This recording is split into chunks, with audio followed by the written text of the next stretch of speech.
História dos 3 porquinhos sem sola de sapato. 3 suínos construíram 3 casas e o lobo só não comeu o suíno que tinha uma veia de arquiteto. Acabou a história. Não, crianças, não. Vejam exatamente.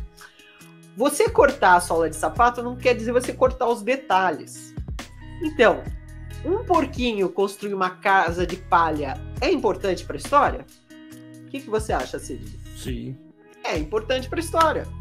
Por quê? Porque o lobo vai lá e assopra, né? Que eu me lembro era isso. Então, ela ser de palha faz toda a diferença. Então, você não tem que passar por cima disso. Isso é um detalhe importante. Porquinho construiu de palha. A segunda era de madeira, não é isso? De madeira. Então, faz diferença a segunda casa ter sido construída de madeira? Faz diferença. Então, desde os primórdios, a gente tenta ensinar as crianças a não serem medíocres, né? Não se tornarem adultos medíocres. Não faz meia boca. Não faça... aqui, ó. Não faça meia boca. Isso. Então, a história dos 3 porquinhos sem sola de sapato, ela continua explicando que um porquinho construiu com palha e outro porquinho construiu com madeira e aí o terceiro porquinho construiu com tijolo. Porque essa é a essência da história. Então, você partiu para o julgamento. O único que servia para arquiteto foi quem sobreviveu. Isso já é você contando e não mostrando. E aí, volto aqui, né, na minha insistência, tá? Para revelar a trama e o personagem, sempre é melhor mostrar do que contar, né? Então, pontos importantes você mostre. Só não fique mostrando o que é desnecessário. Então, o Francisco Júnior está aqui vindo com uma observação polêmica. Então, o Hobbit é uma obra super amada lá nos anos 30, e aí ele está dizendo, o Hobbit começa com, bem descrito, começa mesmo, né? Ele explicando lá a vila dos Hobbits, é super interessante, porque é tudo muito diferente, né? Mas há cenas no livro bem passeio. Pode ser. A sensibilidade lá dos anos 30 mudou para os anos 20 deste século. Então, realmente, pode ser que muita coisa do que é dita ali, hoje a gente não diria, não se daria ao trabalho.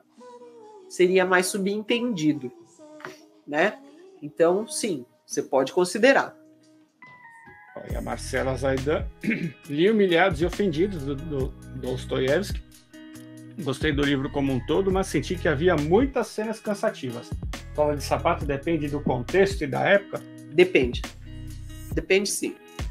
Porque é aquilo que o leitor já compreende pelo contexto, pelo que você deu até ali. E o que o leitor compreende, o que ele espera, o que ele pressupõe pelo que você está dando, muda conforme a época, sim? Muda. Então, por exemplo, as pessoas já estão super acostumadas, vamos dizer, com histórias em que haja violência física, tiros, perseguições, assassinatos. Esse é um tipo de história que se tornou muito mais comum do que era. Então, algumas coisas é bom você mostrar, mas outras você não precisa.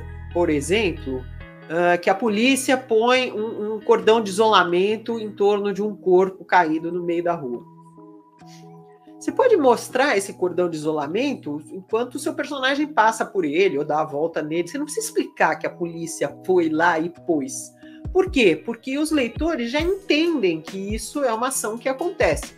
Mas tenho certeza que se fosse no começo do século, você precisaria explicar, porque isso não estaria tão dentro da cabeça dos leitores. Não estariam familiarizados com esse tipo de ação policial. Então, sim, aquilo que é considerado sola de sapato depende do contexto, depende da época, sim.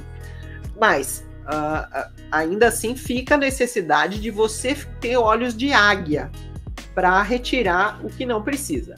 Voltando, diálogos são lugares incríveis para a proliferação de frase atrás de frase inútil, ou seja, de sola de sapato.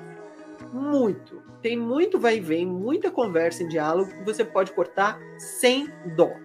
Lembrando que as pessoas estão acostumadas como se acontece, como você termina uma conversa, como você conversa, como você repete algo. Então você não precisa fazer, o leitor já entendeu que é uma tática para evitar a sola de sapato. Quando você acha que o leitor vai entender com aquilo que você indicou, você não explica, tá indicado, tá? O Derek aqui, ó, durante a escrita do meu livro, enchia tudo de detalhes até demais. Agora, na revisão, tirei 80% e ficou muito melhor. É verdade, Derek. Aliás, esse é um exercício que o Stephen King convida todo mundo que lê aquele sobre a escrita, que é o livro dele, a fazer. No final, ele tem um capítulo específico sobre edição de texto, no qual ele dá exemplos daquilo que você pode cortar. Recomendo. Recomendo também um livro que eu já falei, que é o Para Escrever Bem, que também recomenda várias coisas que você pode cortar. Corte. Aquilo que você puder dizer em 2 palavras, diga em 2 e não 3. Esse é o princípio da coisa, tá? Aquilo que está excessivo, e o excessivo é sempre isso, revela a cena ou o personagem, caso não, é excessivo, mesmo que seja interessante. A Mari Araújo falando: minha autoestima sempre acha que tudo que eu escrevo é importante para a história, agora não vou saber se é verdade ou se é ego inflado. Pois é, Mari, pois é, aí eu também não sei, né? Ou você dá para alguém ler, ou você faça essa experiência. Se eu tirar essa frase, atrapalha? Né? Se não atrapalhar, pode tirar. Olá, eu sou a Laura Bacelar. Eu presto vários serviços no mercado editorial. Eu ajudo autores a tirarem dúvidas com consultoria, eu faço mentoria para quem quer escrever livros de não ficção e eu faço leitura crítica com viés editorial. Se você tiver interesse, veja os meus dados de contato aqui abaixo desse vídeo.